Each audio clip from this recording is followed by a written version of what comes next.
You from Israel, the war zone. Today is the 2nd of November. It's 9:39 in the morning. Last night we had a downpour. It lasted 45 minutes, an hour, something like that. A lot of rain. I went outside with the dogs. I sat down and I started seeing wet on the concrete. So I said, "Whoops." We all went back in the house, and then I went and sat under the patio, which is metal. And the rain came, and you hear the rain hitting the patio. It was kind of nice, except you couldn't hear any sound from a YouTube or anything, but it was sort of nice. And I stayed out there for a while, made sure it didn't come back, and then gave it some time, and the water sank into the dry earth under there, and I went outside and stayed outside till about 11 o'clock almost. We had a nice night out there. It was nice and cool. So today's not going to be bad, but it's not going to be great. It'll get up to about 85, maybe, yeah, 85. And that's tolerable for us here in Israel. Tomorrow, and low is 67. So there was, you could sleep without the AC. We did last night, just open the windows. And then tomorrow, the same, low is 67, high 84, then 86 and 87. And it goes back around. And then next week, it'll start going to highs in the high 70s. And I ordered a new sweatshirt from Amazon, and I'm waiting for them to ship the darn thing. I got my old ones, but when we had that fire incident, a lot of them got smoke in them. But I don't know, we might have washed them. I don't remember. It's a long time ago. So, um, anyway, I ordered a water-resistant one, whatever that's worth. um, Okay, let me go into the chat while people are still coming in and do a little housekeeping in there. Um, okay, we got picture and we got sound.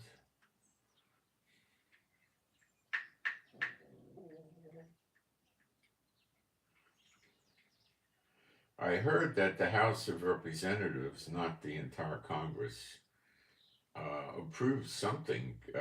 The words I heard was, to attack Iran or something like that, but I have not confirmed that yet.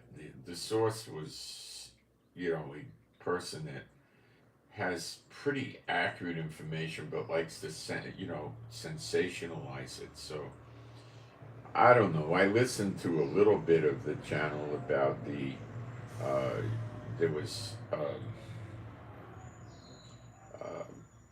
dialogue from speakers of the House, probably before they did any kind of a vote, talking about how Iran could never be a nuclear power. So I think the alibi to attack Iran, if they're really going to attack Iran, which we're going to talk about extensively today, is going to be Iran being a nuclear power and threatening to blow everybody off the face of the earth, that kind of a deal. Not over Israel, but we'll talk about that in moments. I'm going to break a lot of stuff down for you. Stuff that you're not reading about in the media, because the media doesn't know too much. The big media knows much, but they have their own agenda, don't they?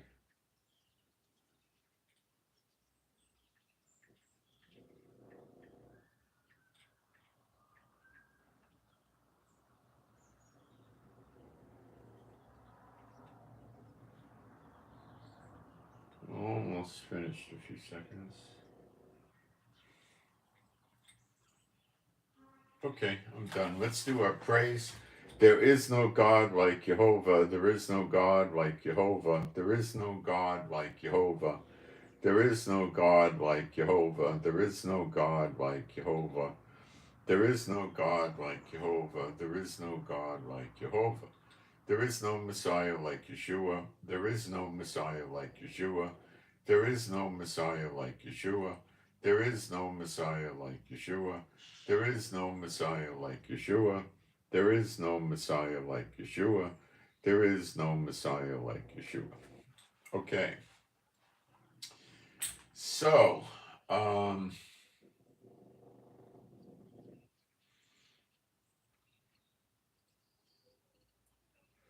let me kind of walk you through something that many of you probably don't know.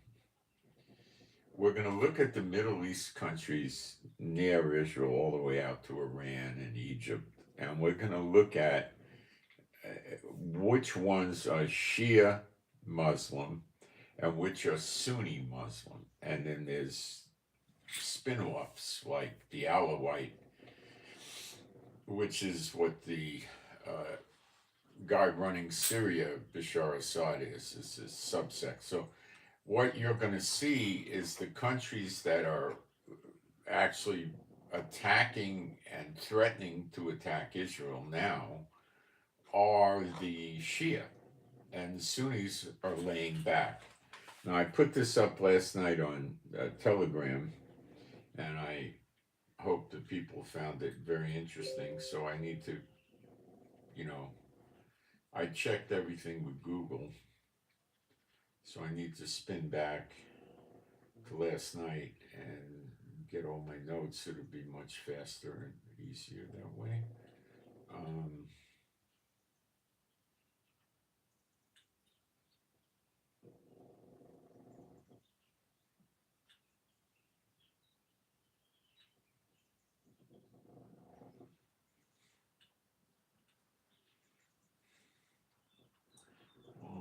Okay, you can't take that long to find it.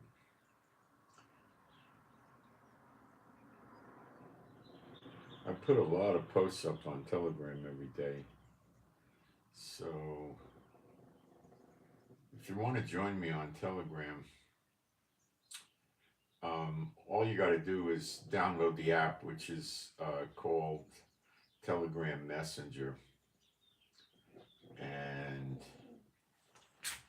install it, and then send me an email. My email address is in the chat in yellow, highlighted in yellow. It's the last line down in the description box under the video, and I'll read it to you now. It's Israel Giving with the number 7 at gmail.com. Israel Giving with the digit 7 at gmail.com. Just put Telegram in the subject header, and I'll send it to you. I put a lot of pictures, videos, updates in Telegram to cover the war. It's really, really extremely difficult to do that on Telegram because you can't keep, doing 20, 30 live streams a day. It's too much, just do clicks and I can post or type it out, or I can do voice to text, and, I could even do a video file on Telegram, All right, so,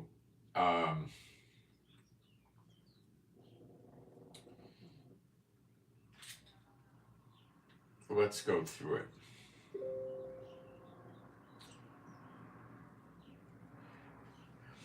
The Saudi Arabia are Sunni. Iran is Shiite. That's why they have trouble. They don't get along well at all. A house divided unto itself cannot stand, and it will not stand. And that's why these are the last days of Christianity and Islam.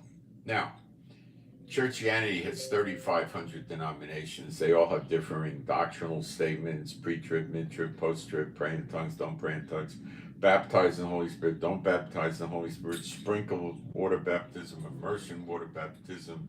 Some are amillennial, some want house churches, some want no building church. They're divided all over the place, and that's never Yeshua's church. Yeshua's church is one in his doctrine, Jehovah's doctrine, and the apostles' doctrine, because their doctrine was Yeshua's doctrine. They're all one. Okay? And when you start operating that way, that's another gospel. Well, some churches are pre-trib, some are mid-trib, some are post-trib, some are amillennial. Well, we don't know, so we accept the other guy's position as valid. And so is our position valid. See, that's division. Galatians 5:19-21 has a list of sins that are going to prevent one from entering the kingdom of God. Variance and seditions are in there. Galatians 5 verses 19-21. Seditions is division, which a denomination is a perfect, right on, spot on example of. Variance is different doctrinal statements. We meet on Saturday, we meet on Sunday, the Lord's there, the Lord's not there, blah, blah, blah, blah, blah. Okay, that is not the gospel, that's another gospel. A house divided unto itself shall not stand. Those words are from Yeshua and they have to come true. Now we're going to focus on the Muslim divisions. So Hezbollah is Shiite, Saudi is Sunni, Iran is Shiite. So Hezbollah and Iran get along. The Houthis are what's called Zaydi Shia Muslims. This is a subsect or a subset or a subsect of the Shia. Okay? And they dislike Saudi Arabia immensely and fight with them from time to time. So you're seeing Shia versus Sunni. Egypt is Sunni. They're trying to mediate peace right now and stuff like that. This is all going to change. I'm talking about right now. Those are red alerts for rockets coming in someplace in Israel. If it was here, I would be hearing sirens in the street, which I'm not hearing. Egypt is Sunni. Jordan is Sunni. They're letting the Americans land there and stuff like that. Iraq is Shia. They just told the Americans last night or yesterday that the militias in Iraq are going to mobilize against their bases in Iraq and kill them. Biggest words, kill them. Kill the soldiers. Syria government is Alawite, which is a subset of the Shia, I believe, but it's an Alawite, Alawite is a subset of the Shia, but most of their population in Syria is Sunni. That's why they've had so many years of civil war. See, let's take the Catholics and the churches, the so-called Christian churches, which, let's say, those are the Pentecostal and the evangelical churches, let's put it that way, right? They don't believe Catholics are saved. They pray to Mary, statues, everything, right? And the Catholics don't believe the other churches are saved because they don't follow the protocols of the great Catholic Church with the Pope. You see, that's the Sunni and Shia analogy. Good, huh? Turkey is Sunni. They're opening their mouth, but they're not, loading their guns. Kuwait is Sunni. They are being protected by American troops, and they're not rising up. Qatar is Sunni. He sides with them and gives money to Gaza, but he's not rising up. The UAE is Sunni. They're not rising up. They're actually supporting Israel to some extent. Oman is Obadiah. It's its own crazy sect. I don't know if it's crazy. It's another sect of Islam, and it's non-Shia. So they have trouble with Iran, and they're asking America to give them anti-missile missiles. So right now, this will change, believe me, but right now, the Shia are the ones that are rising up, not the Sunni, but trust me, it will change. The Sunnis are predominantly run by kings, which have ultimate power. They exempt themselves from many laws in the country. They have tremendous wealth. They have airliners for private planes. They have yachts the size of smaller cruise ships. They have 500-foot yachts. Cruise ships are 900, 1,000, 1,100 feet. So on a big cruise ship, they'll put, let's say, 3,500 passengers and 1,500 crew, 5,000 people. So it's half that. So that would mean 2,500 people would be on a 500-foot cruise ship, hypothetically. Well, the royal families use their cruise ships, which are 500 feet, and they have 12, 15, 20 people in there, plus staff. They'll usually have a staff of around 50 or 60, something like that. So you get how they live, multiple palaces. They buy things without any regard to price. Okay, you got it? Those wealth and riches are going to revert to Israel during the year. You'll see. Wait.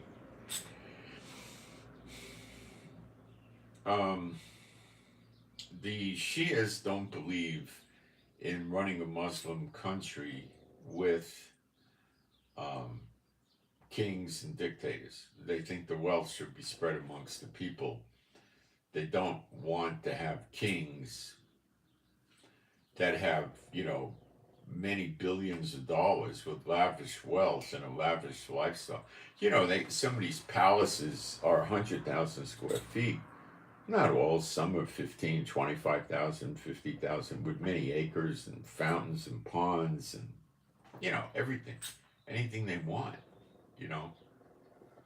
They go shopping all over Europe and America, and they just have the goods delivered to their embassy, and their embassy flies it into them with the diplomatic power. They don't need a diplomatic pouch. They just fly it into the country. And they get everything, all the designers, everything. They don't lack from anything. They got car collections in the hundreds. They live insane. They buy racehorses for a few $1,000,000 a horse. They race camels. They buy expensive camels. The Shia don't believe in that. Okay, they like to have something resembling a democracy or whatever.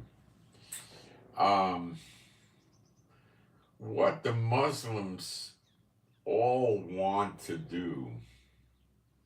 Oh, I didn't do Hamas. Nasrallah, who's giving his speech tomorrow at 3 p.m. his time, is, of course, Shia.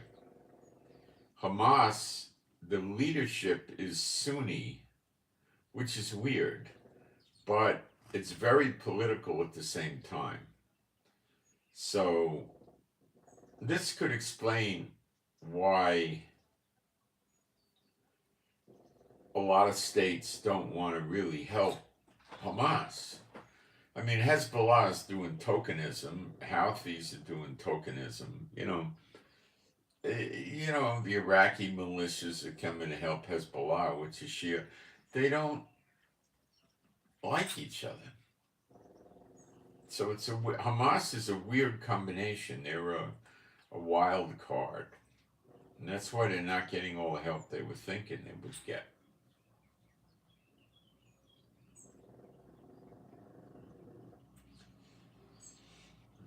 Now, the idea for the Muslims is to form what's called a caliphate.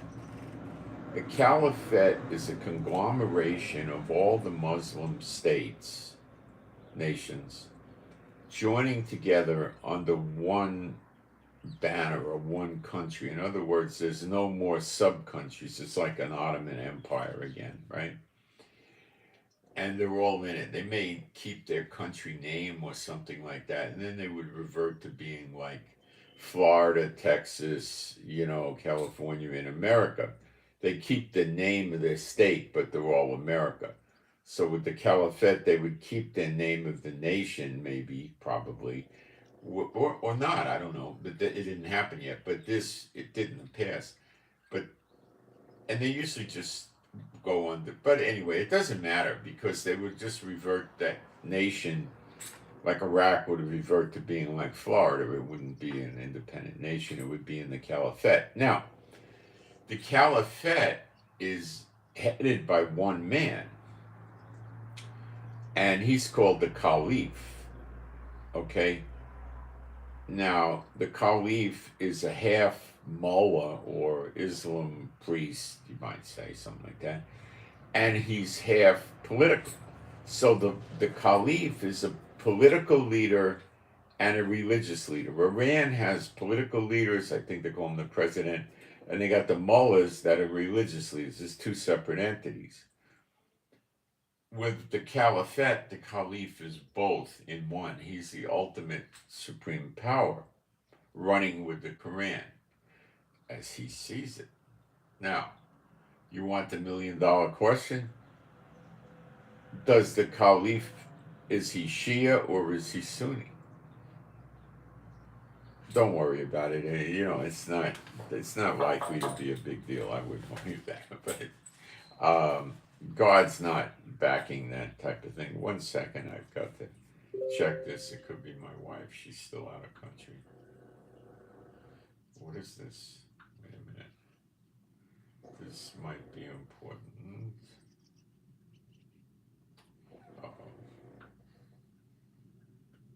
What happened? Oh, I know what happened. Give me a second, guys.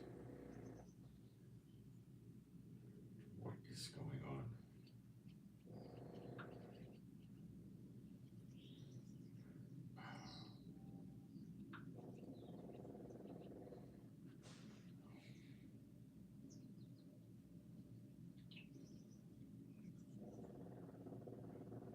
Let me see if I can do something with this.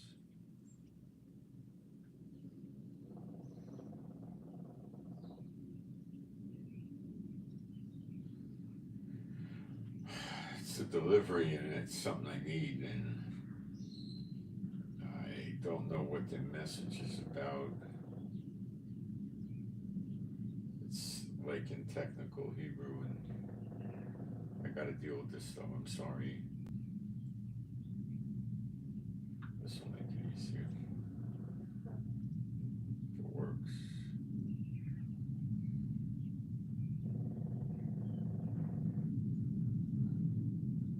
It's a big nothing. It's just telling me to come in today. Well, I knew that. They sent it to me on WhatsApp, which is rather unusual.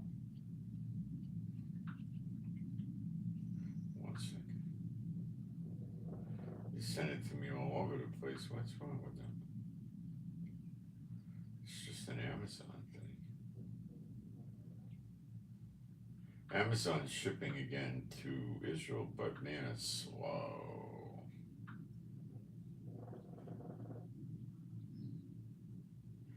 All right, sorry, fellas, gals, girls, boys, men. All right. So I don't see any big caliphate coming up. I wouldn't worry about it. After the Church Annie and Islam are gone, Satan is going to go for idolatry. That's according to Bible prophecy. Okay, but that's going to be after the great day of the Lord. That's going to be in the tribulation. It's more idolatry than anything else. But the other false religions are about the door's about to close on them too this year. Okay. I hope that helped you understand a little bit more about what's actually taking place and why it's so weirdly confused. Okay. The kings run these countries like Jordan, Kuwait, Qatar, Bahrain, UAE, Oman, Saudi Arabia.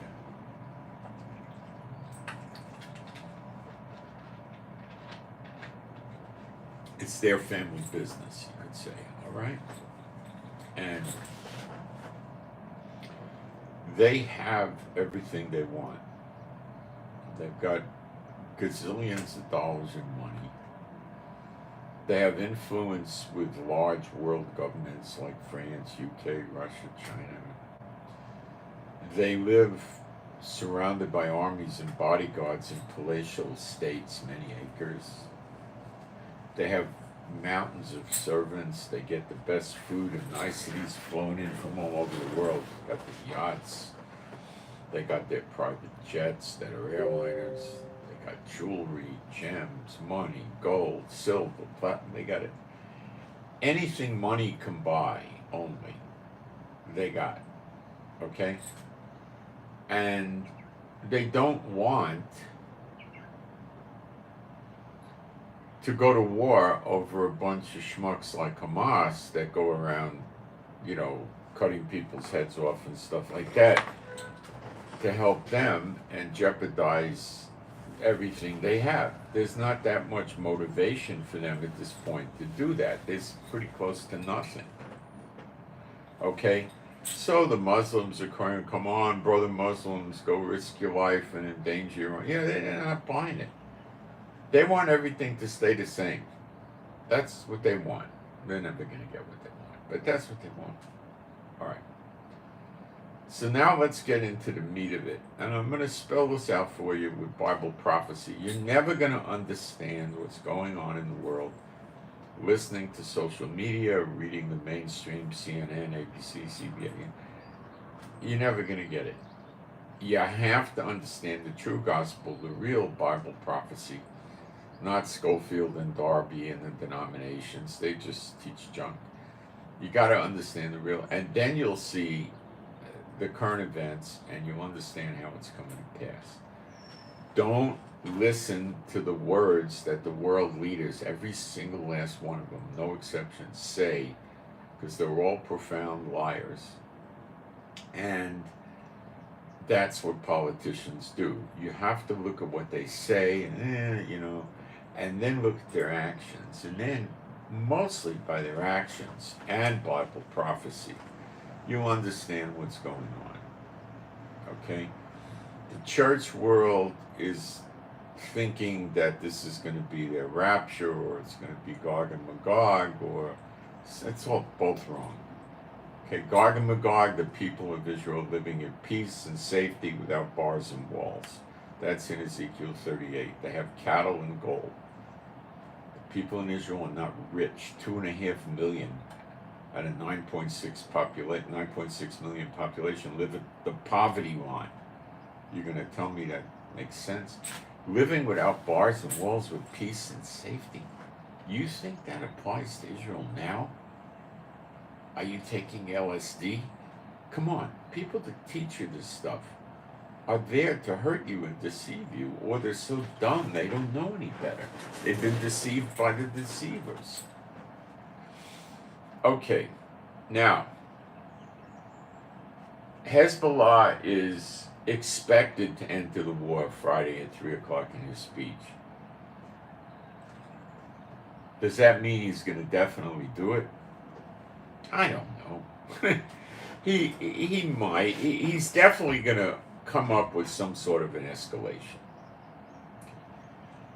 Crash course on Hezbollah weapons. Hezbollah says they have 100,000 members. They're probably not at 100,000. They're probably, maybe, let's say 75,000. And probably half of that is regulars and the other half are reservists. They're not very well experienced in modern warfare. The last big fight they had was 2006 with us. There were no drones, missiles were different, stealth jets didn't exist, blah, blah, blah. Completely different, okay? American aircraft carrier groups weren't surrounding the place and all that. Okay, so they don't have any current experience. They're doing very poorly in the border fighting with Israel, really badly, okay? They're trying to get a Coronet missile launch, and they get killed before they can get the launch out, Not good. The government of Lebanon does not want a war with Israel. They're very vocal about that, but they're afraid of Hezbollah. Hezbollah is not a de jure government, in other words, an official government. It's a de facto government, but not even a full. It's probably like a 60-70% de facto government, or let's say 2/3. But the Lebanese government can't do anything about it, according to their opinion. That might change with the help of America and Israel. They may turn against Hezbollah. They want to build up their economy. A lot of them are Christian in Lebanon, or Catholic or Christian. A lot. I mean, I'm telling you.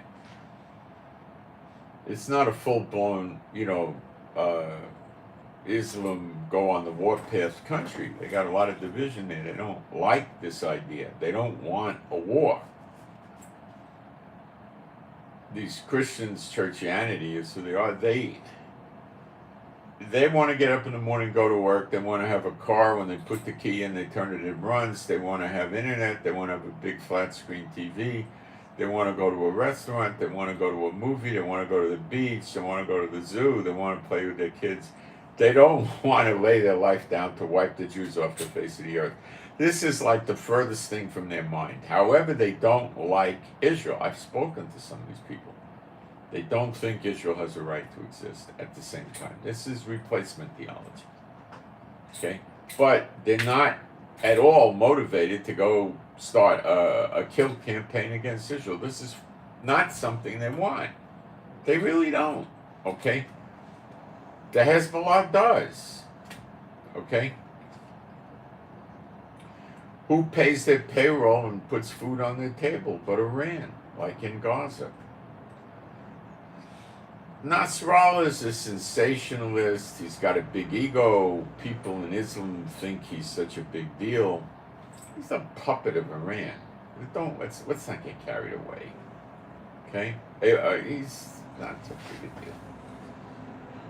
If this is the push and the pull with Hezbollah, he can listen to Iran if Iran says go, green light, go. And he does it. This is what he can accomplish. Okay. He has to believe that if he does this, America will attack him. It's stupid for him not to do so. He's not that stupid. If he assumes America will not attack him and America does, all will be lost for Hezbollah. So he has to plan accordingly. Of course, he does not have a written guarantee from Biden that I will never attack you. Then no, I don't believe that exists at all. He don't know. So he has to be very careful. He can launch and he could damage some Tel Aviv and Haifa and other cities by the border, and I don't know how many missiles he could get off in a few hours till he's pretty much busted up. But if America joins in and Israel joins in, you'll see a minimum of 150 to 200 jets flying overhead constantly, dropping bombs and shooting rockets on precision targets in Lebanon. And you'll see Israeli artillery and mortars and surface-to-surface missiles. Yes, we have them. We're starting to use them. Start pounding Lebanon as well. And the tanks and the mobile artillery and the armored personnel carriers will roll in. And do you remember maybe in the 60s there used to be a song called Wipeout by the Ventures? Okay, I'm not good with music, but that would be the theme song for this, Wipeout. Okay? Wipeout. And he saw the song Wipeout getting played and is being played at this very minute in Gaza. And it's not that encouraging. The Lebanese economy is junk. It's terrible. Okay? Horrible. People are struggling to get bread and food and stuff like that. It's awful. You could live on bread and water. You're not going to die. You got carbohydrates and stuff like that. But you're not going to thrive, You get weak.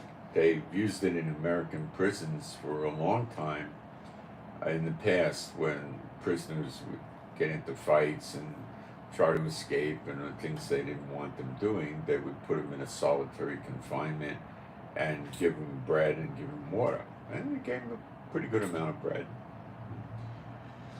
You'll be hungry. You're not going to die. Okay? And you're going to lose weight and you're going to lose your strength and it's going to humble you down. And then when they take you out, if they put you in solitary for 3 days, it's not going to affect you. But if they put you in there for 30 days, it'll affect you. Even 2 weeks wouldn't affect you that much. Then they put him back in the general population. When I was a deputy sheriff in my young days, we didn't do bread and water. We did baby food.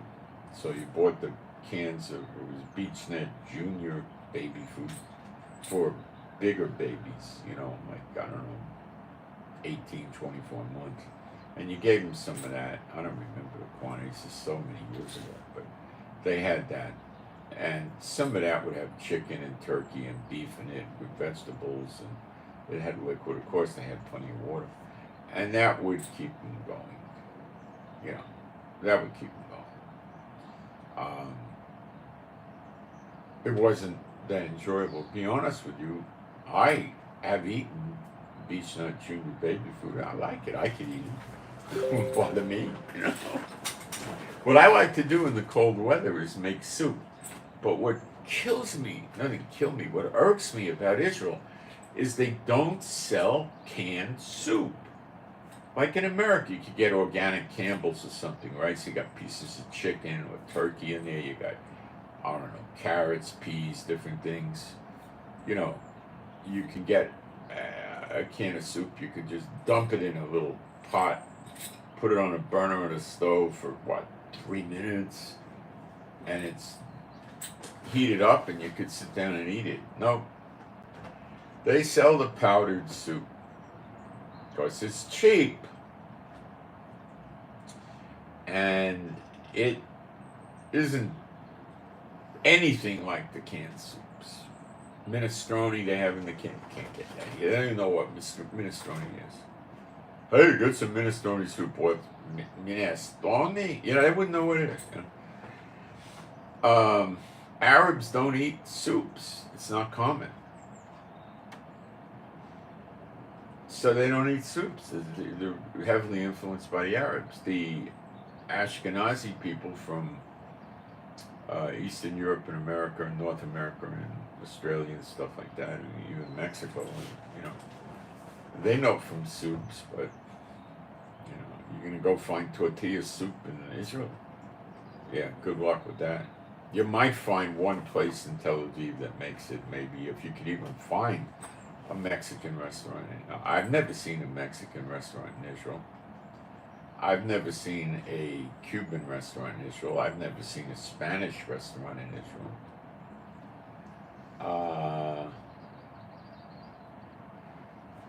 I don't ever remember seeing a Greek restaurant in Israel. Russian-style restaurants are abundant in certain areas. Chinese restaurants are around. Most of them are no good.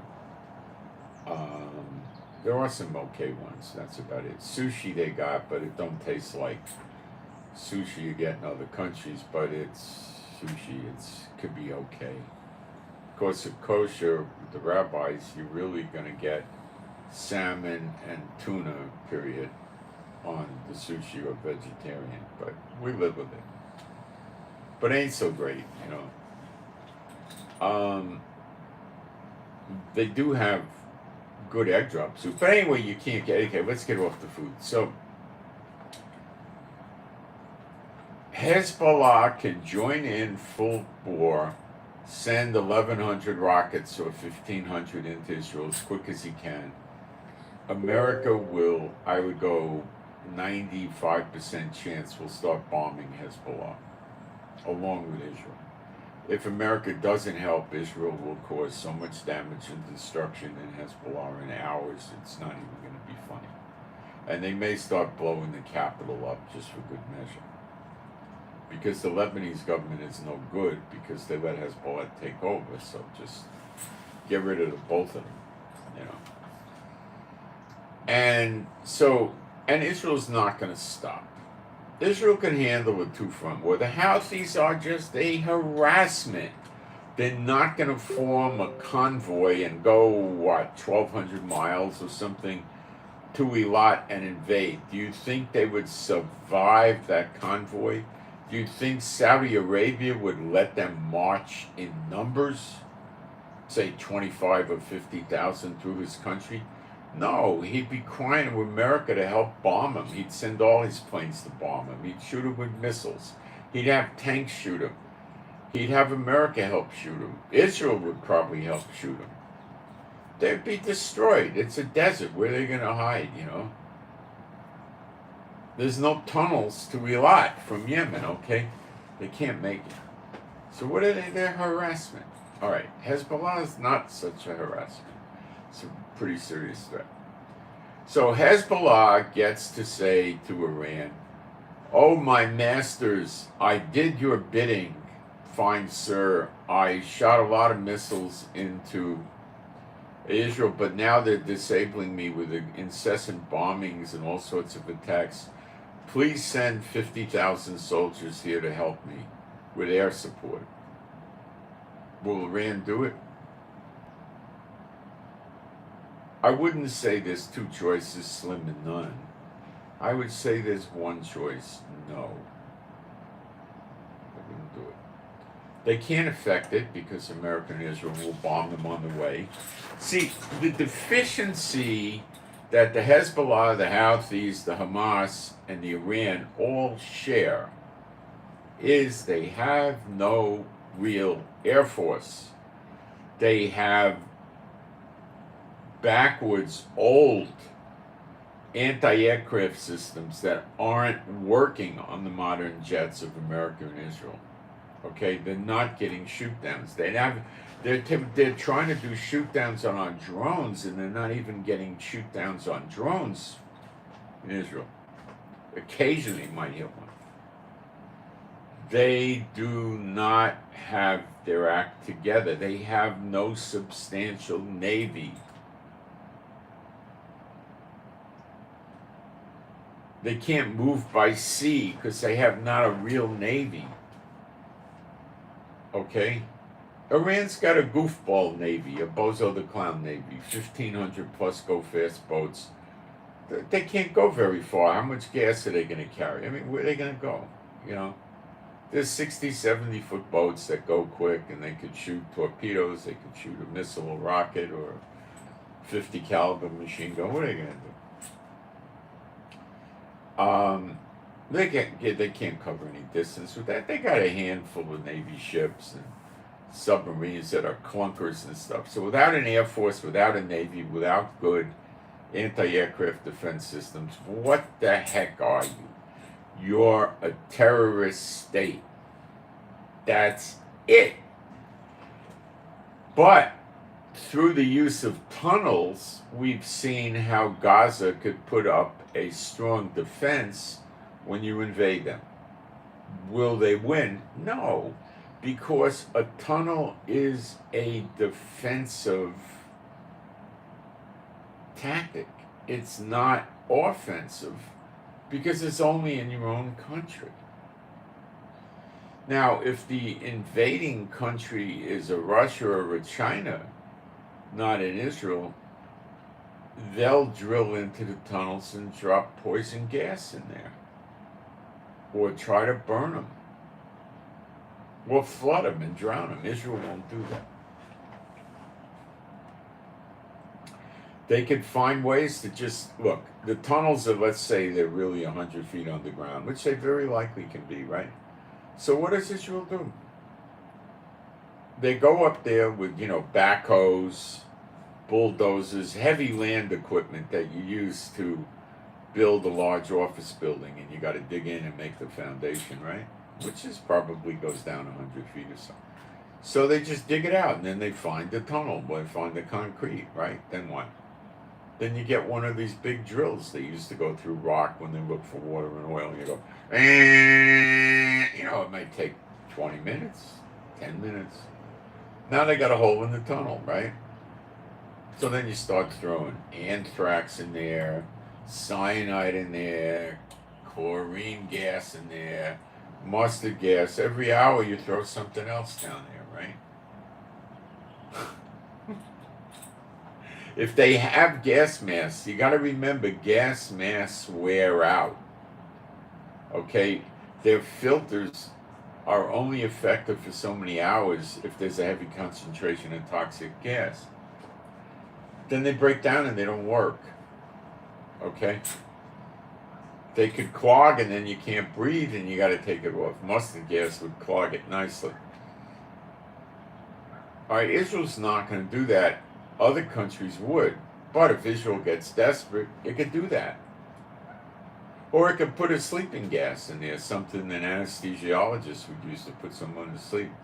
Forane or something like that that doesn't have an odor. And they fall asleep.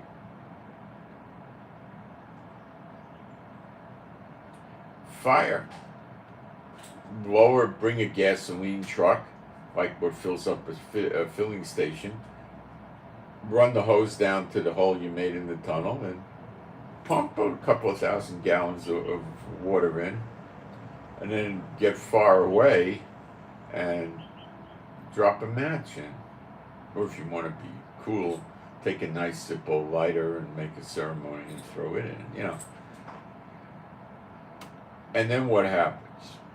Well, you put all the gas in a gasoline truck, but not 1, 5 in there.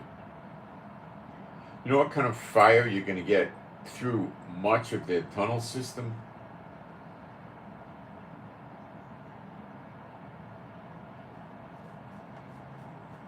It's going to be a blast of heat and flames.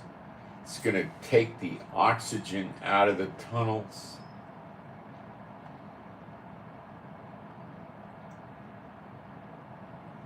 If Israel gets desperate enough, let me tell you the truth. Before Israel decides that, Netanyahu gets on the TV and says, listen, I'm sorry to inform you, we're losing the war desperately.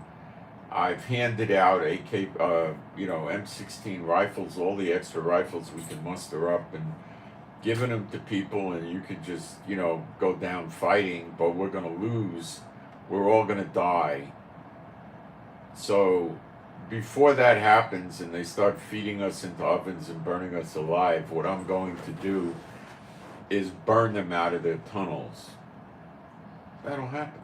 You think he's going to say, look, the UN will get mad at us and the other countries will get mad at us. They'll put sanctions on us. They might even invade us. So I can't burn them out of their tunnels. We'll just all have to die instead. He's not going to say that.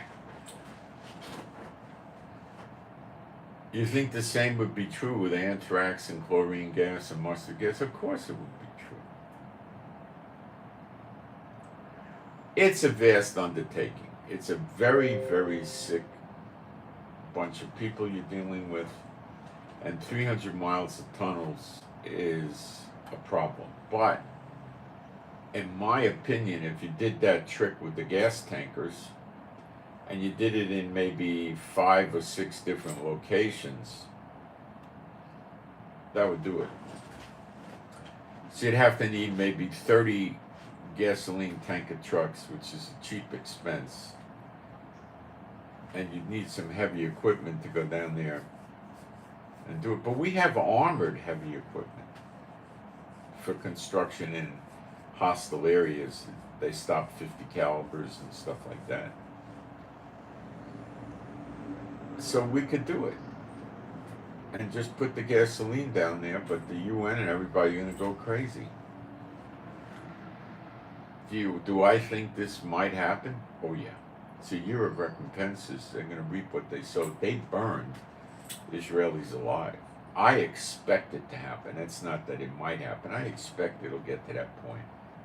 They'll put fires in the tunnels. Right now they're not getting that aggressive. They got to get down to the bottom of the hostages, okay? All right, back to the analysis. So Hezbollah calls Iran up and says, great, I did what you asked. I heard Tel Aviv, I heard Haifa, and I think by 9 o'clock tonight I'm going to be dead, and Hezbollah is going to cease functioning, and they're going to come in and occupy Lebanon. Does that sound like a good idea for Hezbollah? Now, Nasrallah has been around for many years. Does that sound like that's a great idea? Is it going to save Hamas? Absolutely not. It may cause a lightening of the bombing of Hamas, but we got them surrounded. Hezbollah doesn't have an armored column with 900 modern tanks. Well, they got 20, 30 tanks. Old junkers, okay? They don't have good advanced pinpoint accuracy artillery. What are you going to do? But they may join the war. I'm serious. Now, comes Iran. Now, the Houthis. The Houthis are a little bit more hyper agitated than the others. Okay? Israel's far away from them. Why shouldn't they be? They got Iran feeding them paychecks and weapons. I don't believe they're actually hitting Eilat from Yemen. I believe they either went out on boats and fired the missiles, which is possible, but then it wouldn't be such a sophisticated missile. Or they snuck into Saudi Arabia and they're shooting them from Saudi Arabia. But I don't believe they have anything like that. There's a lot of missile and drone launches to Eilat that don't make it, lands in their own territory. They don't have this technology. They say they do. I don't believe it. I don't think they do. Moving along. If they do or they don't. It's still just a harassment. Okay?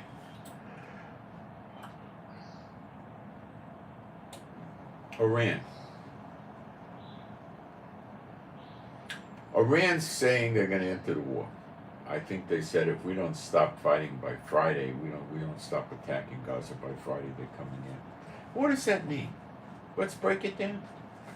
Does it mean Iran is going to assemble 175,000 soldiers with armor, artillery, and start trekking across Iran, going through Iraq coming into Syria?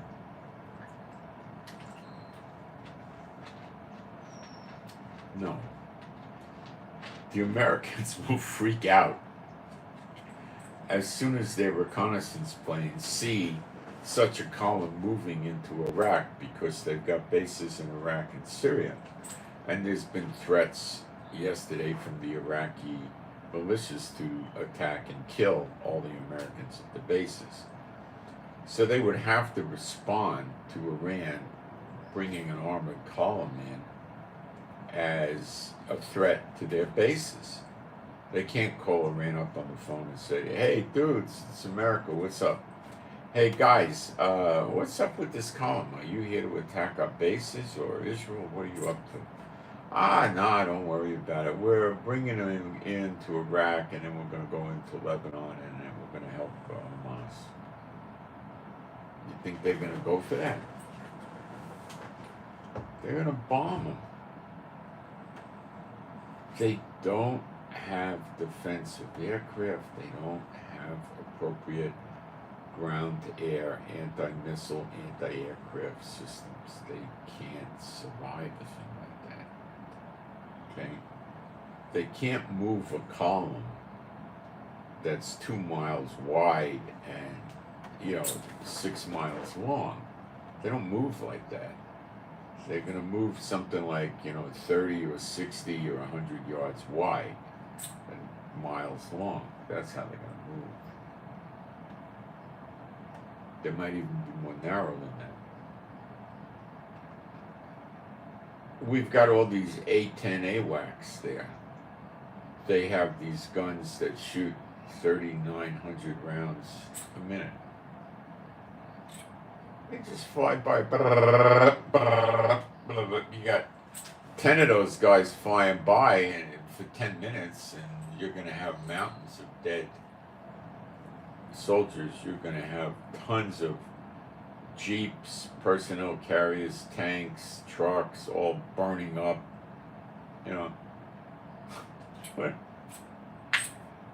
They can't do that. They're going to do an airlift and parachute into Syria. Give me a break. They don't have that equipment.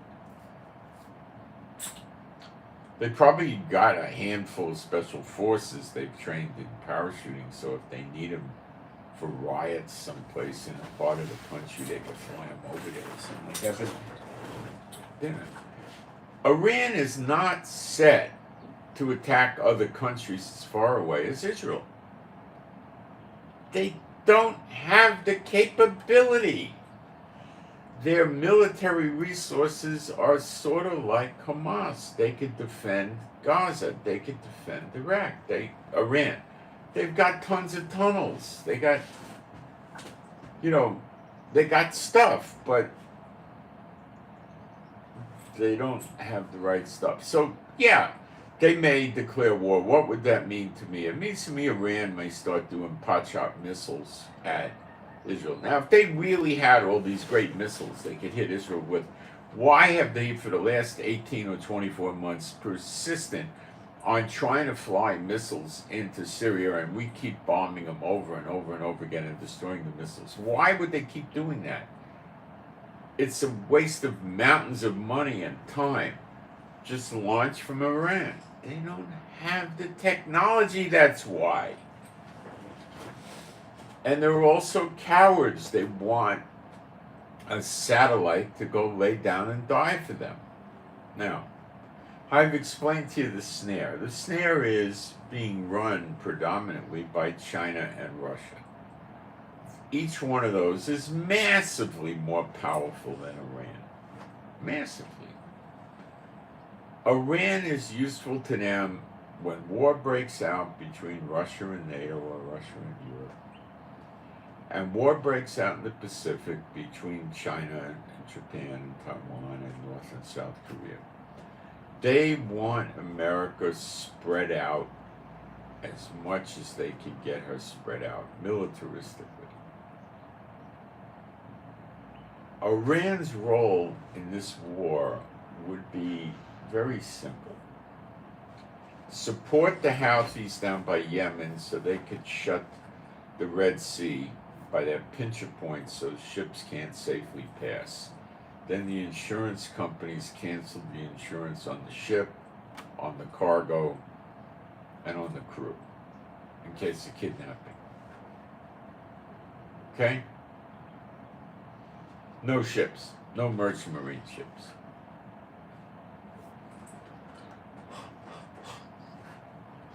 Persian Gulf. Iran starts doing the same thing, confiscating the loads and the boats and the crew and hostages. They pick which boats to get. And they do it with their go-fast boats. They do it with drones. These ships are defenseless. Merchant marine vessels are not allowed to travel with guns. Sometimes they have private security guys with M16s, 4 or 5 of those on the boat to shoot at terrorists coming up on them, you know, to drive them away. But that's basically a police, you know, it's private security guard action. It's not military. So, they'll stop the shipping. Iran will stop the shipping in the Persian Gulf. And that will spike oil prices. In addition, Iran will attack, will threaten, negotiate with, and then attack if they can't get compliance. Kuwait, Qatar, Bahrain, UAE, Saudi Arabia, and Oman, and Jordan. Okay?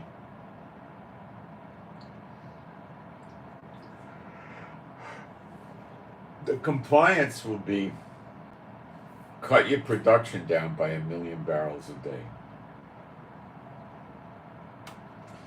They want to drive oil from being in the 80s a gallon to 250, something like that. That will collapse the price of gasoline for cars and trucks and airplanes. It won't collapse it, it'll inflate it. It will make the cost of living insanely lousy in North and South America, Europe, Africa, everywhere. Except the countries that dance to their music, and they'll get the gas at sweetheart prices.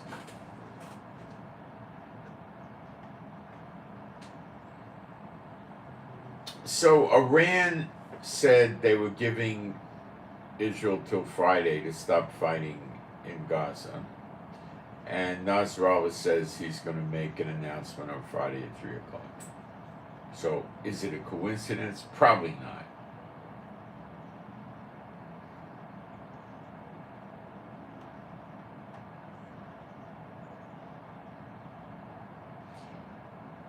They might announce a war against Israel. America's going to have to do something about it. America told us the other day that we could expand the attacks on Hezbollah.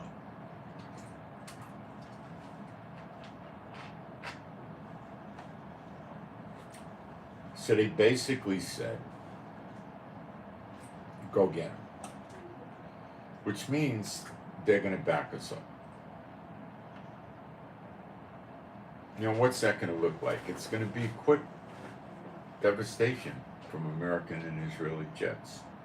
It could be as many as 250 bombing them, you know, around the clock. What would Iran do about that? As I told you, they can't do anything about it. Now, what if Iran starts shooting like the Houthis do every day or every other day? They shoot 2 or 3 missiles into Israel. Will Israel attack Iran? I think so. Let me explain. This whole thing is designed by America, in my opinion. They're in this to attack Iran. They need to do it with it looking justified. Hamas doing a massacre in Israel was a great start. Backing their ally Israel with weapons is acceptable. Look at it with Ukraine. World opinion tends to put up with that. All right. Now, Hezbollah and Iran are going to jump into the war to wipe Israel out and destabilize the whole Middle East. And at the same time, Iraq is saying, I'm going to kill all your troops in Iraq, and in Syria, the militias will say the same thing. They may not say it, but they're going to do it. There's already been over 27 attacks on the American bases in Iraq and Syria. So America's going to hit Iran. America's going to hit Iran.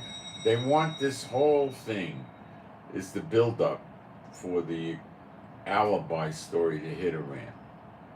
And they're going to do it. That's what they're here for. If America wanted to stop the Houthis, Hezbollah, and Hamas with Israel, they could have come over here with 1/10 rather, the amount of ships they have now. And 1 aircraft carrier would have done the job. The big aircraft carrier, the Gerald Ford, has 60 fighter planes on it. You think 60 fighter planes combined with another 50 or 60 from Israel, flying missions, you know, let's say 14, 16 hours a day, wouldn't have Hezbollah decimated in 3 or 4 days? Plus missiles from missile cruisers and destroyers.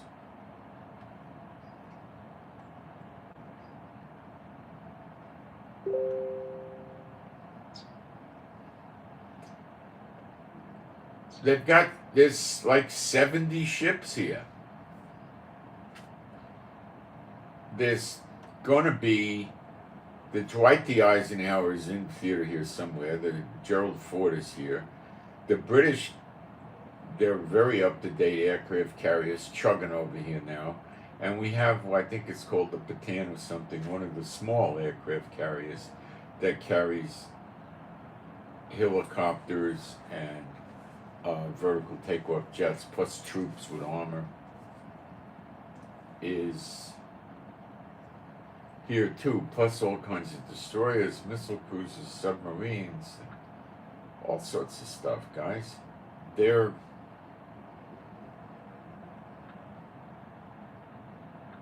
loaded for bear, and that bear is Iran, but it runs deeper. They also are sending a strong signal to China and Russia, who have mutual defense treaties with Iran, that if you want to come over here and save Iran, it's going to be World War III. And Russia doesn't want to come to the Middle East and fight World War III.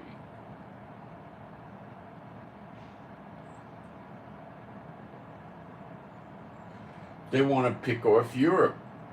They don't care about the Middle East.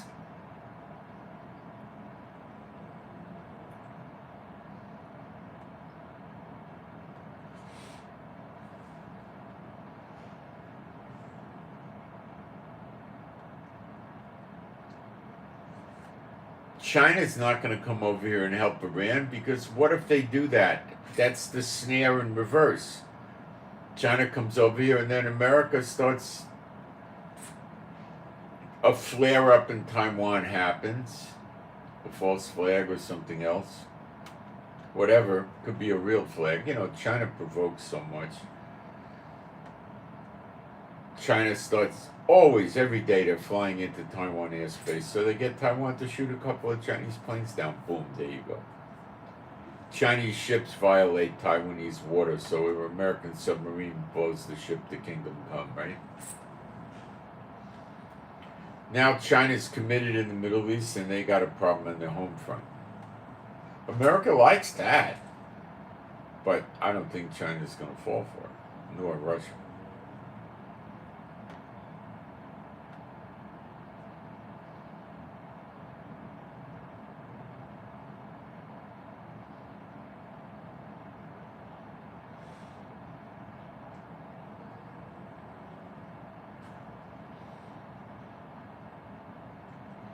So I don't know what we're going to get for sure from Iran, but it's probably just going to be missiles and support for the Houthis and the Hezbollah, but there'll be great efforts to stop the transportations of weapons by America and Israel.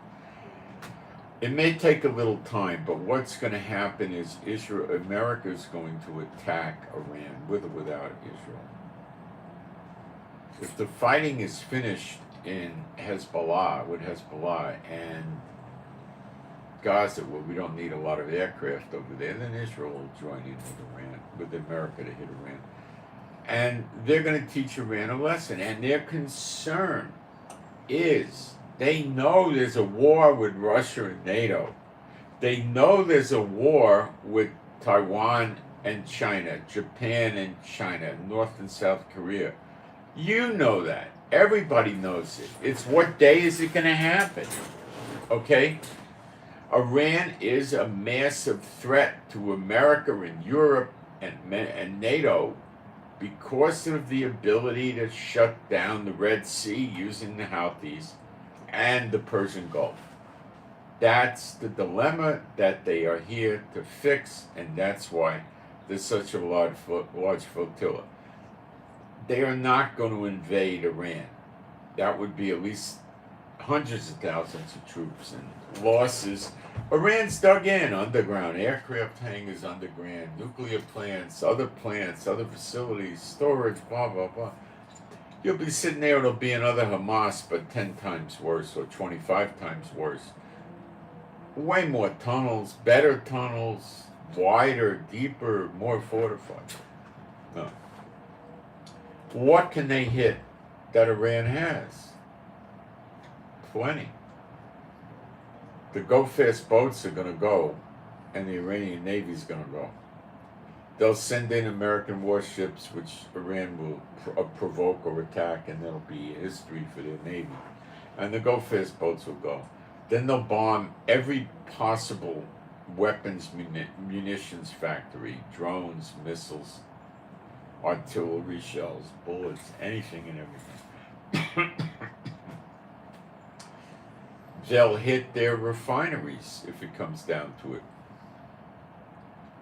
As a real sanctions. Remember, America and Israel have stealth jets. They don't have defenses for this. They don't have defenses. First, they knock out the Iranian air defense radar. We use the Delilah missiles. They have an equivalent. They knock it out. They turn the radar on. Cruise missiles are coming right down the radar path. Boom, no more radar. That'll take hours. Maybe not hours, hour. They know where they are already. They just get Iran to turn the radar on, and then Delilah's or the equivalent missiles from the Americans go right down the pike and blow it up. So they open up corridors at first, but eventually they'll get all of the Iranian radar. That's phase one. Now Iran has no air defenses, no ability to launch missiles at ships in the Persian Gulf from land. They had nothing. What are they going to send their fighter jets up to fight against F-22s and F-35s and advanced F-16s? A joke. Okay? It'd be a joke. Once the radar is gone, it's standard operating procedure. They start attacking everything above ground they could find. Above ground airstrips, planes, naval ships, refineries, government offices, government buildings.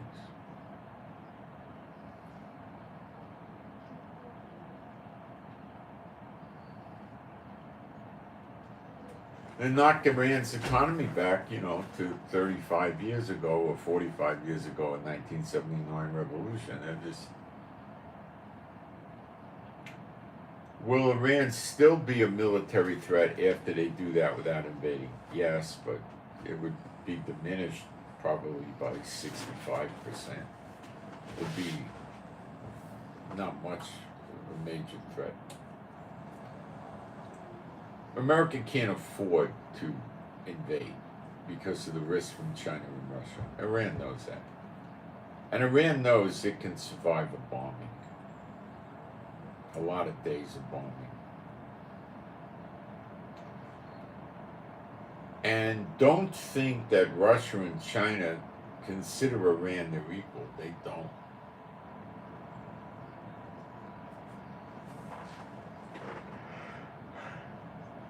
They're not going to run protector. They're not going to do it. They're just not going to do it. They'll run to help protect each other. Iran is not that vital for their snare. The kingpins of setting the snare for America is not Iran. It's China and Russia. They got the most to fight with and they got the most to gain. What's Iran get to gain? So they wipe Israel out. What does that do? Hey, Iran, that's all it does. They're not going to wipe Israel out. But I mean, that's all they get out of it. What are they going to get out of it? Our oil wells don't have any. What are they going to get? And now they're in on the snare. Hezbollah and the Houthis, I think, are just cannon fodder. They're probably not in on it, but the Iranians are in on it.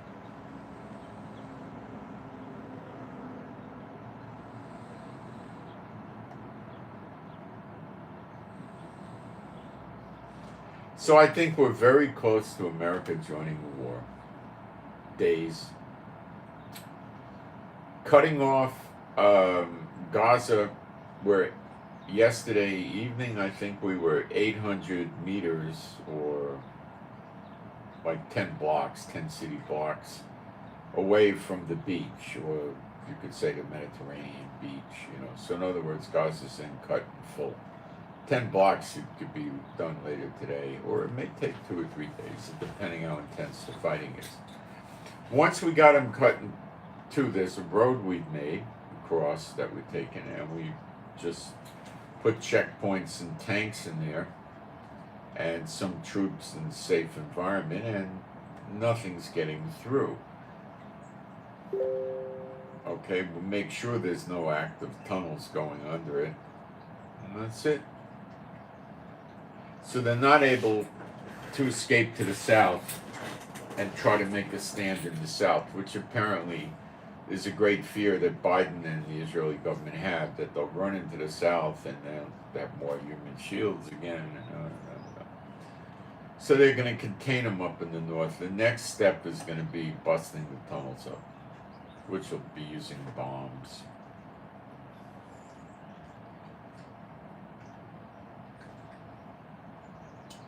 When the tunnels are busted up, they're going to make sure that they're not livable and they got to come out of the tunnels. There's a lot of ways to do that.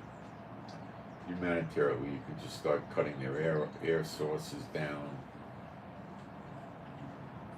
You don't have to cut them all up, just cut it down so they start getting like the guys in a World War II submarine that stay submerged too long. They start getting woozy and then they pass out. So they watch the carbon monoxide level. And if we get to what they used to call a 10, I don't know if it was 10% or something, they would be getting goofy, and by the time they hit 15%, they'd be dead.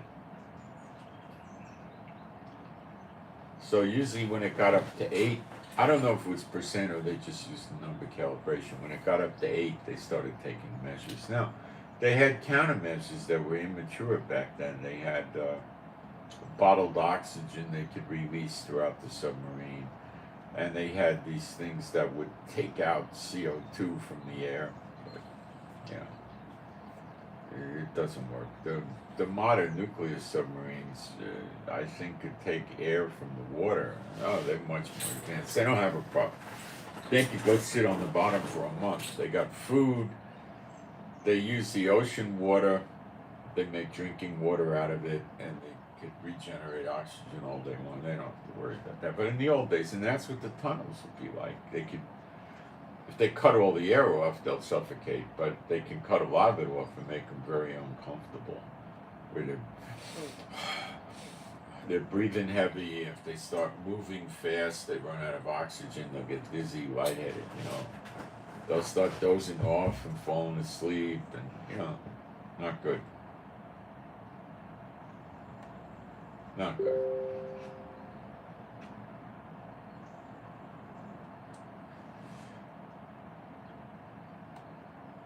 This thing is not going to be tolerated much longer.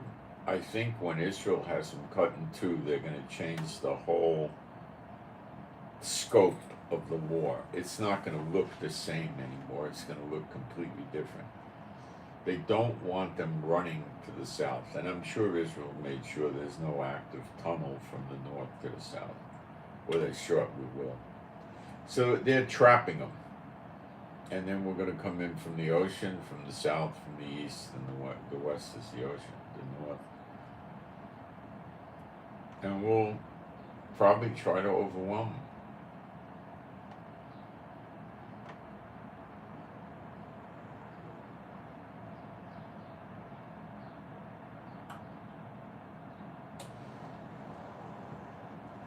So I'm not that generally worried, but this thing is definitely going to escalate.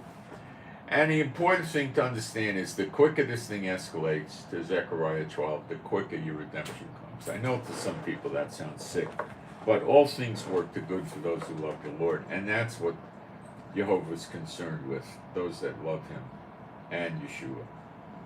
Not being concerned with the nations and who hate him, and not putting an emphasis on that. Okay, let me take a look at the chat and see if we got anything I got to deal with.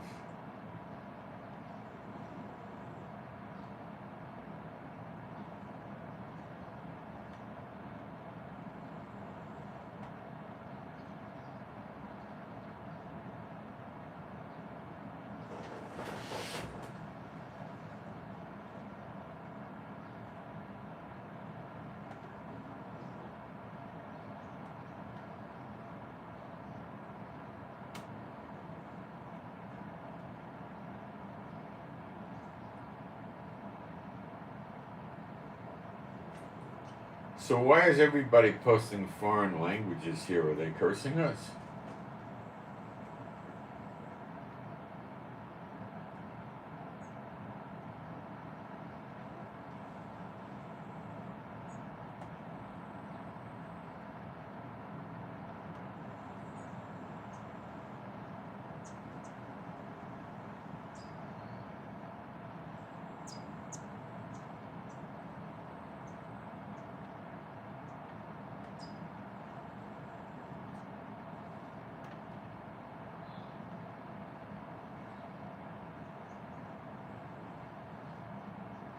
I don't care.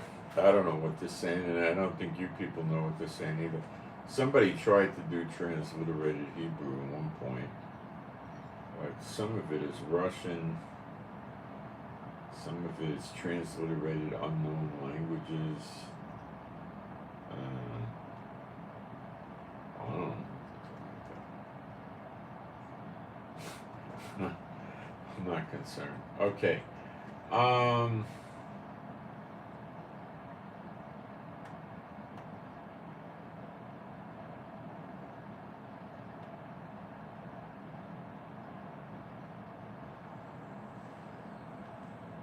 Let me see what the updates in the news are since I said so. In summation, what I see here is America's definitely entering into the war where they would have brought a mere fraction of the warships they did. They don't need that many warships and aircraft carriers to fight with Hezbollah and Hamas. If they were not here at all, we could handle it ourselves. Yes, we could. We could handle Syria too. Okay? And we can handle Iran. If they start lobbing missiles into Israel, we'll start taking our stealth F-35s and bombing them. See how they like that? I mean, we could play nasty, go bomb their Navy ships in the Persian Gulf. You think they're going to like that? Go get their oil refineries. You think they're going to like that? You can't put an oil refinery underground. You can't put an oil well underground. You can't put those piers where they transfer the oil into the tanker boats. Bomb those. Think we can't play that game? Bomb every merchant marine vessel that goes into Iran. Announce it. We will attack you by drone, by aircraft, by torpedo, by missile, or all of the above. We have good submarines. We don't have that many. We got about 6 or 8. But they're good. We could be in the Persian Gulf sinking Persian Navy ships. What are they going to do? Come after us? With what? With what? These people build terrorist weapons in large quantities, and they're stupid. And they think, oh, we'll just scare them by attacking their civilians, and they'll submit. And Hamas is a living example of what happens. Israel, do you know the leader of Hamas said that they're going to repeat the October 7th massacre time in and time again? Keep repeating it because of what we did to them. So they come over here, burn people alive, cut their heads off and all that stuff, and then when we retaliate, oh, the nerve of you stinking Jews, you're retaliating against us? Now we're going to repeat the October 7th. Now, how is Biden going to support a ceasefire now? He can't. These people are dumb. That's why they think they can go so much further with terrorist missiles than they really can. Okay? That's why. Iran itself can't even build a modern air force and a modern navy. How are they going to help these other countries do it? How? How are they going to do it? They can't. If they could hit us with missiles, we could hit them with missiles. You think Israel don't have missiles? But we know we could hit them with the stealth jets. The F-35s. And we could hit them with pinpoint bombing. Our submarines could go in the Persian Gulf. Believe me, they're not going to detect us or get us and sink their ships. They won't even know who sank their ships. An unidentified ship fired a torpedo at the, blah, blah, blah, destroyer of Iran, and it broke in two and sank. Now, what are they going to do? You see, they're waking up sleeping lions here. And they don't understand what they're getting into. Now, they are going to deploy the sleepers. They have them in Israel to the Jew first, then the Greek. And it happens, the good and the bad happens to the Jew first. That's the scriptures for this. They have attacked us from within with their sleeper agents in Israel. You've read it in the news for a year and a half, 2 years now. Mostly in the West Bank and East Jerusalem and Jerusalem. And they're going to do it in America, but they're going to do it differently in America. Maybe not so differently, but people in California don't generally carry firearms, so that's a great place for them to have their agents pop up with guns and knives and hatchets and attack the people. And there's several other population centers, Washington, D.C., I think Michigan, quite a few places where the civilians can't run around the streets packing guns. The places where the people are running around the streets packing guns heavily, like Florida, Texas, and, well, Texas got restrictions. you can't pack guns in a lot of places. Texas talks about a pro-gun talk, but the laws don't support it. So let's talk about the survivalists, the gun-collecting people, and the militias in America that you don't hear much about. They go to churches, replacement theology churches. They don't like Israel. They think they've replaced Israel, and they don't care for Israel. Now, they hate Biden. They don't like Biden. Amongst the things that Biden has done that infuriates them is leaving the border open. Now, that has nothing to do with Israel. How do they tie that to Israel? They can't. Biden did it. What did we do? We called Biden up on the phone. Hey, Biden, it's Benjamin Netanyahu. I want you to leave your Mexico border open for a year, okay? Yeah, Benji, no problem. Talk to you soon. Yeah, come on. That's a joke. That's a decision Biden made. We could speculate as to why Biden made that decision, but he did it. Let's not get into the speculation that can't be proven, but let's just stick with action. And he did it. And he hasn't really stopped it yet. There's so much talk, even from the FBI, that there are sleeper agents in there. Now, they're not just from Iran and the Shia Muslims. They're going to be from China and Russia. More sophisticated. Now, the Chinese and Russian agents aren't going to go there, get an AK-47, put it under their raincoat, go to a big mall in Indianapolis with 60 rounds of bullets and spray them and then get killed by the cops, security guards, and people that actually carry guns. No. That's stupid. They would never do something like that. What do you think? They're complete idiots. If they were going to do something like that, they would go into the mall and they would put explosives in the garbage cans with ball bearings and timers that, they don't need much time, 3-4 minutes. But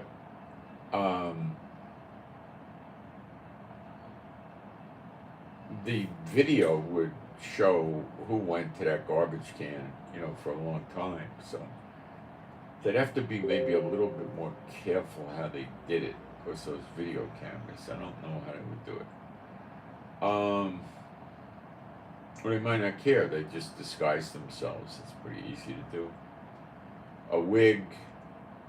You could gender disguise yourself with those people. A man could dress as a woman, and that wouldn't draw attention in the United States, and do a good job of it, and do it, and then they wouldn't have the right person. Or just simply put a good hat on, put in earbuds, big wraparound sunglasses, put on a mustache and a beard, maybe put makeup on the cheekbones or something, and you're in. They're not gonna know who the heck you are. They'll be able to ascertain your height and your weight, but that's about it. Not gonna get anywhere. And if you do that in a bunch of, let's say you did it in 5 malls in 1 week. 5 malls in 1 day is better. Do you think people are going to go shopping in the malls? Not for a long time. What's that going to do? Economic chaos. Okay? And then they would try to attack utilities, the water plants with explosives, the internet, the cell phone towers, electricity, and they would find a lot of vulnerable places and get them. Train tracks for commuter trains. Now, the Muslims could take advantage of the American people not knowing their tactics. So they get on a bus with some sort of a backpack, okay? And they sit down on the bus, and they're very cool, calm, and collected. They're not going to look like Muslims. They take the backpack off, they put it on the floor by the seat of the bus, then they move it under the seat of the person near them, and then when they feel it's appropriate, they push the 5-minute timer on the backpack. They get off at the next stop, and they briskly walk away, and this explosive with ball bearings blows up and kills 20 people on the bus and wounds 20 people on the bus. That's what they used to do. That tactic's not known in America.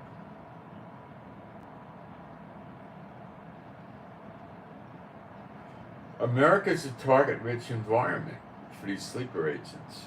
I don't know if they're able to get the good stuff explosives where they could drop a bridge. That would probably be a few hundred pounds of high explosive,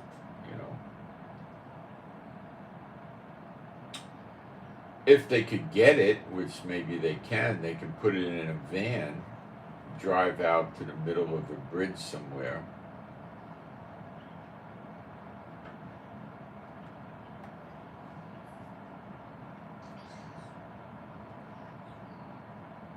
Get out of the van, get into another car that's following them, drive away, and the van's broken down on the bridge, and then once they get off the bridge, they hit the detonator and the thing blows up, and it's got 900 pounds of explosives in it, and the bridge is gone. The people driving across it and stuff like that, These would be the more sophisticated kind of attacks. I don't know what they're going to do. The Chinese and the Russians may lay back on this, and they might just be the Muslim terrorists, and they're going to be doing immature things, stabbing, car ramming, shooting, stuff like this. And the militias, the survivors, the gun nuts are going to go bonkers. They're going to go nuts. And who are they going to go after? They're going to blame Israel, but it's in the background to blaming Israel. Okay? Israel didn't send the terrorists there. If Biden didn't open the borders, they wouldn't be there. So they're going to blame America, and they're going to blame Israel. They're going to blame America much more for Israel, for siding with Israel and inciting these Arab terrorists while the borders were wide open. And they are going to want to get rid of Biden pronto danto, using any method to do it. This is the ruler against ruler in America in Jeremiah 50 or 51. And there's going to be people that are going to want to succeed. They're going to think if they succeed from the United States, the Muslims will leave them alone. The Muslims will tell them they'll leave them alone. For a while they will. They can do it on a county level, a city level, a state level. There's going to be fighting. It's not going to work. Biden's not going to put up with it. Biden's not going to go down. It's not going to happen, but it's going to try. They're going to try. And it's going to be violent. Those of you who survived the sword with Zion come to mind. That's not the big attack. The big attack on the daughter of Babylon, nobody that's there survives. This is the ruler fighting ruler that's going to be bloody, and that's well on its way. Because this thing with Iran, once the fighting between America and Iran goes, the sleeper agents are going to start. They're not all going to come out in one day. They're going to drip them out here, there, everywhere, in different locations in America. They have it all figured out. They'll overwhelm the FBI with like a swarm attack. There'll be so many of them, Some will get killed, some will get caught. They'll be interrogated, but they're going to find out they don't know who the other terrorists are. It's done with cells. They won't get them.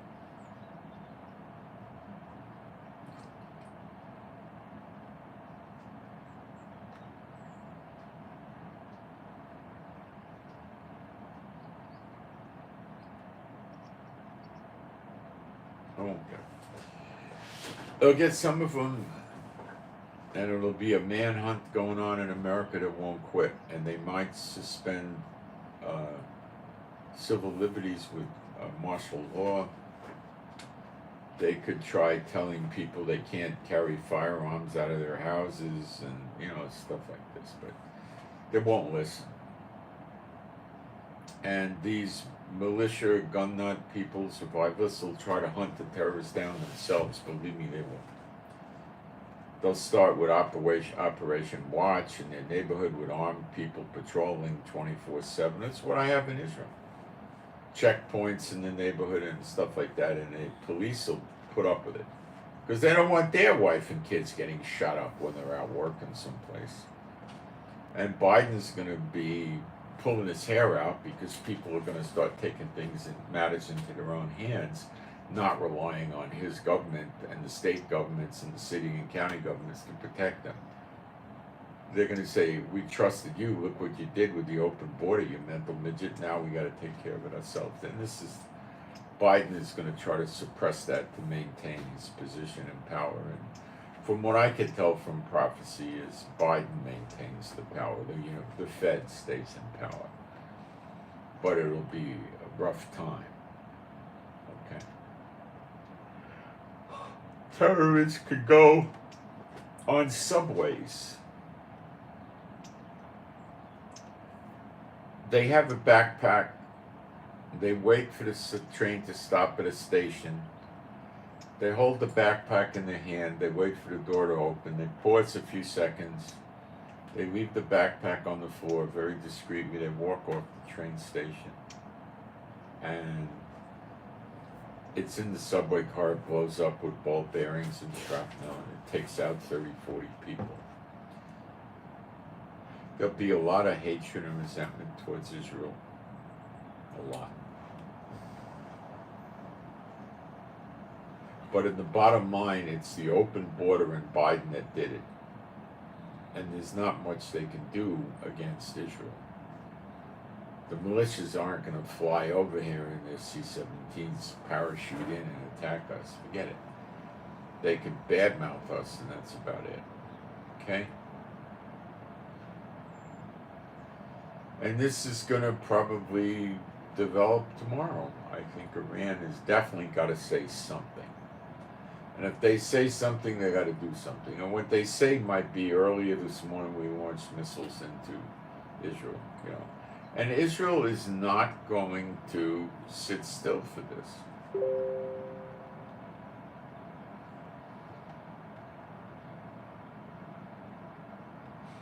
Netanyahu wants desperately to attack Iran. He hates Iran.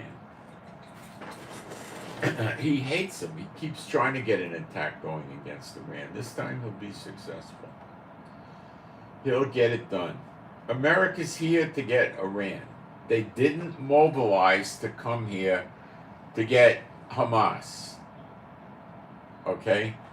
Nobody's opening up second fronts except the Iraqi militias in Syria and their Hezbollah, Hamas, and now Iran. They didn't send a big force over here. Remember, to get Iran, they got to have such a deterrent that China and Russia don't come in to help Iran.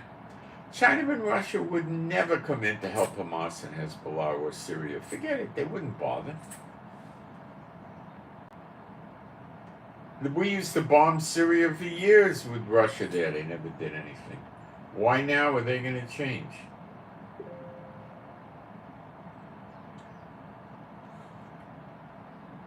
Let me see what's happening.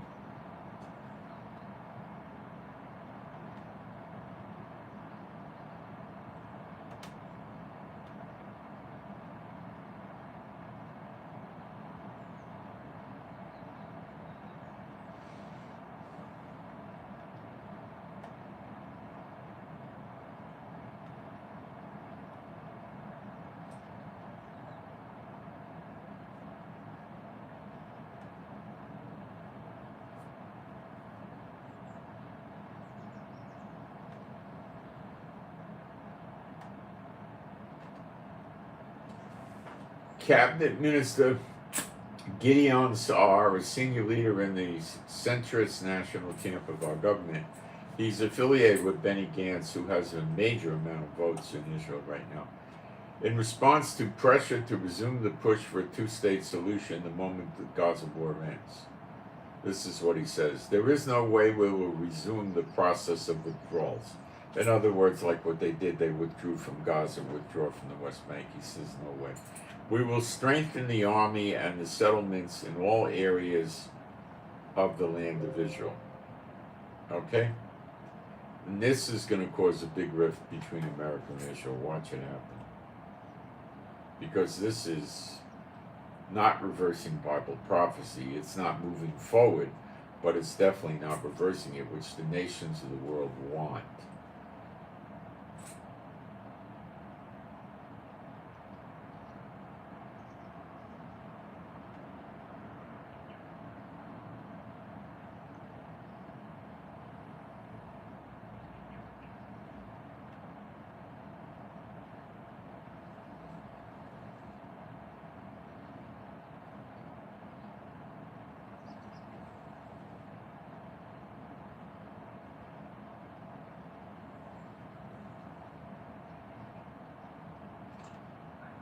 35 Israeli guy got shot in Samaria by a terrorist and died today. This during the broadcast, I think.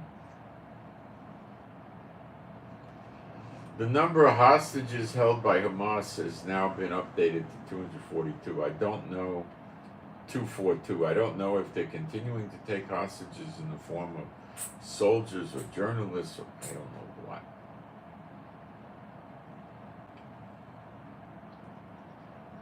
Israel told Nasrallah of Hezbollah in regard to his speech Friday, they said, we're ready. I don't think the guy's got the guts to go through it, but let's see. Usually the big mouth, guy like him with the drama, I'll, going to make an announcement on Friday, usually they're about drama, not about action.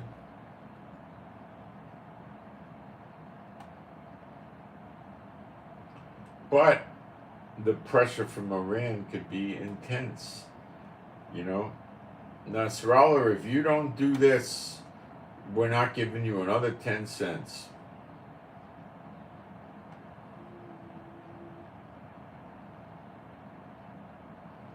You ain't eating steak no more. Get used to bread,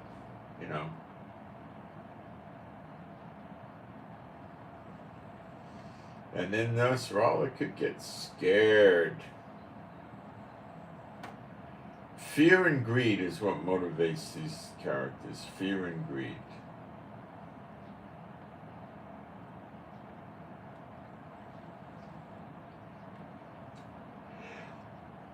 Let's see what else has been happening.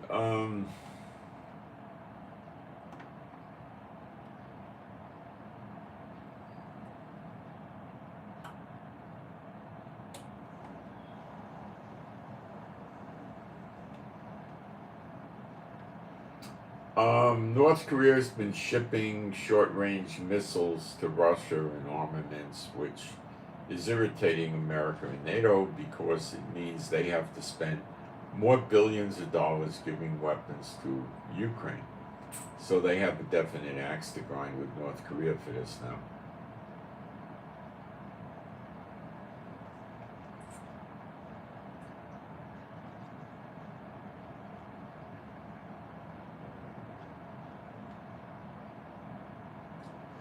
The Hamas people inside Gaza, they get ready for ambushes in our drones or recon planes or American planes, whatever. Or the soldiers in the ground spot them and we call in airstrikes and blow them up. It's not going well for them. The idiots are finally realizing why you can't fight and win a war without air superiority. You could be a terrorist as long as the nations want to put up with you. But when somebody wants to get rid of you and you don't have air superiority, it's a matter of time.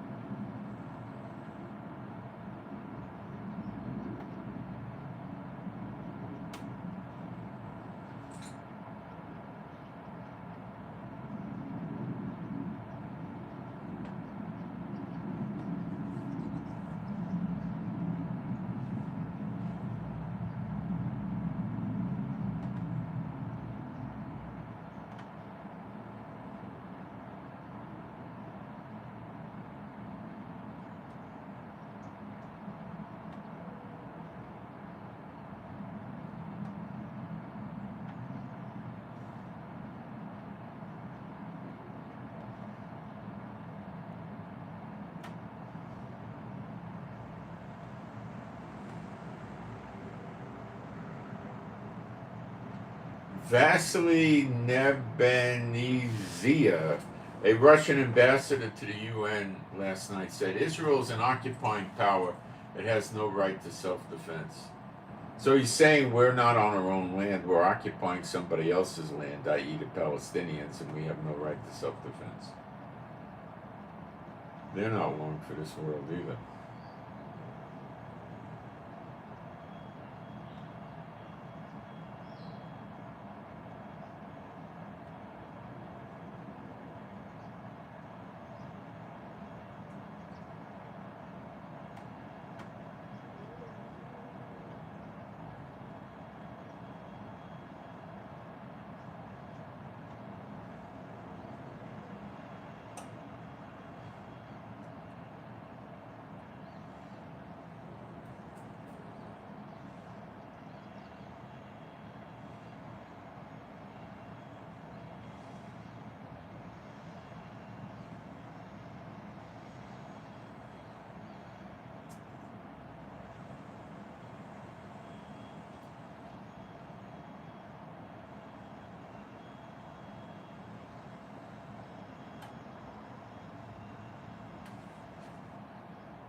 This is, I don't have this confirmed, but it's rather large. Listen to this.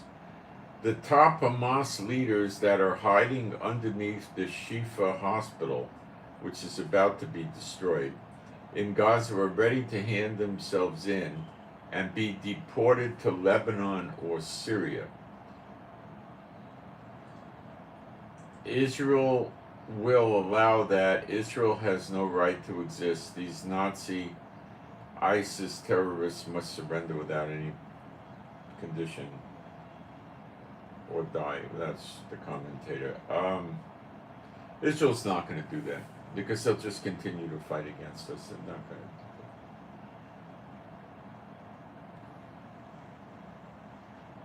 If they get scared enough and surrender, we'll use them to barter for the hostages. I told you that the other day.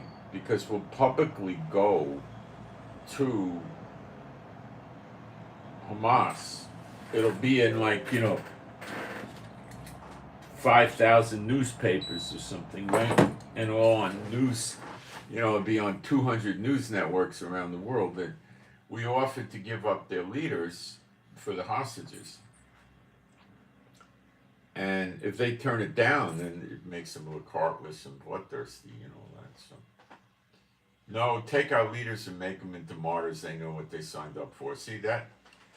Turn against them. Don't have to do it.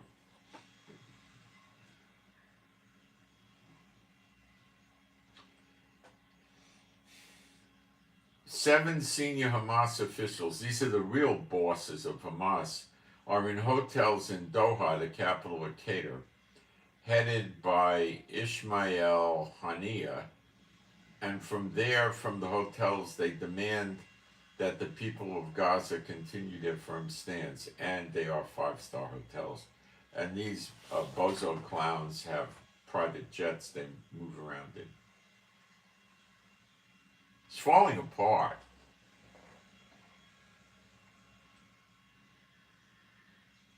For them. But we're not there yet. We got a lot more escalation to go before redemption.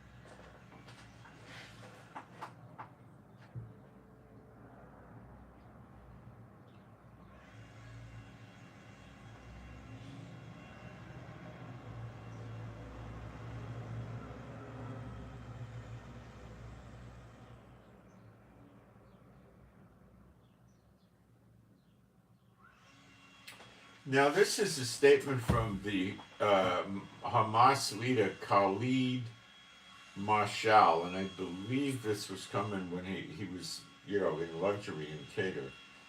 Um, but this is a recent statement, probably no more than 12 hours old or something like that. This is what Khalid Mashal said. October 7th paves the highway for the elimination of Israel. Russia and China can do more to help us. This is their chance to eliminate the American monopoly. You see how he's revealing the snare? He won't come out and say it, but you see it?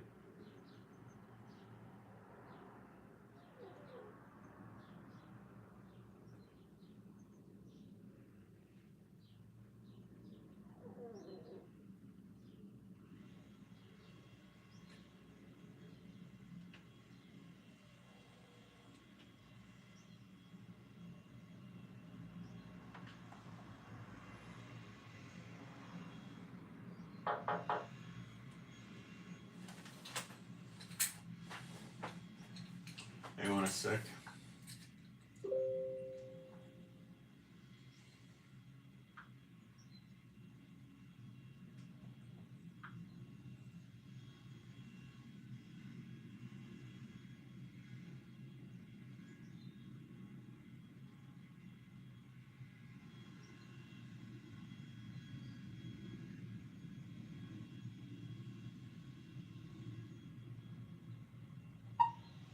Okay, mucho gracias. It looks like it'll be here today. Thank you. I'm still on the air. Thank you. That was my wife. She tracked down that delivery for me. It's a healthcare product. Okay. What else do I got here? Let's see.